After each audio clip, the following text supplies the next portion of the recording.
Hey guys, Tanner here. Before we get into the tips and tricks, I just want to throw it out there that I'm actively seeking feedback or constructive criticism from you guys regarding my videos or editing skills. This video here and gathering the footage and writing the script and recording and editing it, it took over 12 hours. So I figure if there's anything that you guys see as an issue that I can invest that time more efficiently to provide a better product to you guys, please do let me know. If you end up liking the video, do consider giving it a like as it does help me a lot. Consider leaving any feedback down in the comments below and subscribe with the notifications on. Hey guys, Tanner here. Warriors are the tanks of vanilla and can hold their own late game in PvE and PvP as well. But they do have their fair share of shortcomings. Based on their kit, they are hands down the worst levelers, and they have a heavy reliance on gear. You will risk dying if you pull 2 or more mobs, but I promise you, you'll be a better player for successfully leveling a warrior. I wanted to compile some tips for the young warriors across Azeroth that are trying to find their way. This list will contain some information that will be relatively well known by some, but will insist a tremendous amount to those who do not know. We'll start off with some tips first, and then from there go into some suggested talents to build into while leveling, and then we will close it off with some macros that you guys can use as well. First one is buying food from a vendor. Don't do it. Ever. When you first log in, look for a mage in the area that can make food for you. A mage can make you food that will restore the same amount of health that vendor food does. If you tip them, let's say 15 silver for 2 stacks of level 35 food, that is a whopping 1 gold, 45 silver you just saved. Just make sure you eat all of it and don't let any of it go to waste, since it will disappear 15 minutes after you log out. And for those who don't know, Blizzard made mages specifically to serve warriors. Look at their spellbook. Mages have 4 spells. Frostbolt, this spell they use to do damage to mobs in order to level up and earn new ranks of food. The second spell, Conjure Food. Thank you, Blizzard. We love you. Third spell is Conjure Water. This is obviously so they can restore their own mana pools so they can create more food for warriors. And last, but certainly not least, are Mage Portals. This spell has a dual effect, porting warriors around Azeroth to make our job easier, and teleporting to warriors to give us food. Anyone who disagrees with this logic must play a mage with a bruised ego. Number 2 is still a bit obvious, but its impact cannot be understated. Secondary professions. First aid and cooking both help warriors an incredible amount. Warriors are constantly having to stop and replenish their health after pulling mobs. These professions counteract that, so it's vital they are leveled up appropriately because they are 2 to 3 times more beneficial to warriors than any other class. First aid will minimize downtime, and with cloth naturally flowing in from quests and instances, there should be no issue keeping first aid leveled. All of the cloth you obtain should be put into making bandages, unless you are in dire need of bigger bags. It should never be sold in the auction house as a warrior. Example, Warrior A sells 2 stacks of mage weave for a quick buck towards his mount. Then, he goes and buys a stack of fine aged cheddar for 80 silver. This is a bit backwards for a couple of reasons. That same mage weave could have went towards 20 heavy mage weave bandages. Bandages take 8 seconds to use, so once again it minimizes our downtime. Eating food takes 30 seconds, which is obviously over 3 times as long, for the same amount of health being restored. With warriors already having to stop after nearly every pull, seconds are valuable and will add up in the long run. Cooking will also keep the money you spend on food low, as the meat you collect from mobs will be cooked and consumed by your character. This is not as important as first aid, but it is still very important nonetheless. It has some valuable food buffs that can contribute towards, again, minimizing your downtime and killing mobs faster. Number 3, hamstring kiting. Once you reach level 8, you can learn hamstring and begin kiting mobs. At low levels, the formula goes somewhat like this. Charge, hamstring, melee, rend, strafe, melee, strafe, melee. This can be adjusted with levels to add in any spec-specific spells. If you have a 3.7 weapon, mobs will hit you anywhere from 1.5 to 2.5 times per melee swing. This depends obviously on their attack speed.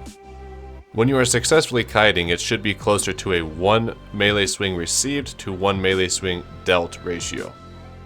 This is because you will obviously be outside their hitbox while you're hamstring kiting them to limit the amount of attacks you receive. There will be times when you are strafing and you aggro other mobs by accident. This is fine. I have seen so many low-level players trying to hamstring kite the original mob like normal in an attempt to finish it off before switching. The problem here is you still have the secondary mob wailing on you at the normal attack rate, plus the 1-to-1 ratio we mentioned earlier with the other mob. This means you're receiving 2.5 to 3.5 attacks per auto attack you do. Your best bet for the remainder of this fight will be to abandon the current philosophy and begin kiting the secondary mob. You'll hamstring said mob and allow your primary target to run freely with you. The primary mob will hit you at the 1.5 to 2.5 times per melee swing we mentioned earlier, except now the secondary mob will hit you 0 times until you go to attack it, or reapply hamstring. Number 4. Kill mobs to and from quests, and also grinding mobs. While playing, there will be times you will need to grind mobs for experience. A good idea would be to grind mobs to and from the quests you are on to cut down on the inevitable grinding. I used to despise grinding mobs and for some reason thought it was a waste of time when I could just quest. This was until I hit level 58 or so and had no more relevant quests to do. Now I will happily grind out a few bars here and there to prevent this problem from surfacing in the future. What I would recommend players do is, if you're done with the zone and getting ready to head to a new zone, grind out 5,000 or 10,000 experience before leaving. This adds up quick and will pay dividends later. Number 5. Speccing into PvP-oriented talents like improved hamstring and booming voice. The reason for this is zones are infested with players right now. PvP is an integral part of the game, and it is bound to find you if you play in a PvP server. Spending some talent points on PvP-oriented talents will slow down the rate you kill mobs, but it will help significantly when you have to defend yourself when an alliance player jumps on you. Talents such as deflection, improved hamstring, and booming voice are incredible, but not required. The reason why they're not required is because there's better talents out there. But these talents, let's say improved hamstring against a hunter, can be the difference between life and death. The same goes with booming voice. The reason why I think that this talent is relevant is it'll increase the duration of your battle shout, which is always great, but it'll increase the area of effect of your demoralizing shout. This is huge because I can't tell you how many times I've seen a druid or a rogue stealth and I can pull them out of stealth immediately by blood rage demoralizing shout. Or if I'm actively fighting a rogue and they vanish, I can demoralizing shout. And also improved overpower does help a lot while leveling and killing mobs, and also if a rogue ever jumps on you and pops evasion, this spell will be up at all times. And if you crit the rogue, you're going to put deep wounds on it, which is going to prevent them from re-stealthing. And last we have macros. You can essentially create macros for any given circumstance, so this is going to vary depending on your gameplay. The first one I have is I have a dismount macro. The reason for this is if you're on your mount and go to charge a target, it will say you can't do that while mounted. You'll need to use your mount hotkey and then go to charge the target. My charge is bound on a dismount macro where I have /dismount and then /use charge. And the reasons for this, if I see an alliance player or if I see a mob I'm trying to get before someone else, I can just mash 1, which is what I have this macro set to, and it's going to dismount and charge right away. The next one is Berserker Stance Whirlwind. Now what I do for this one is I have Show Tooltip Whirlwind in the start of it, which is going to show the highest level Tooltip Whirlwind that I have. And this is because I'm going to use this at all times for my Whirlwind. From there, I'm going to go down, I'm going to do /cast Berserker Stance, and then /use Whirlwind.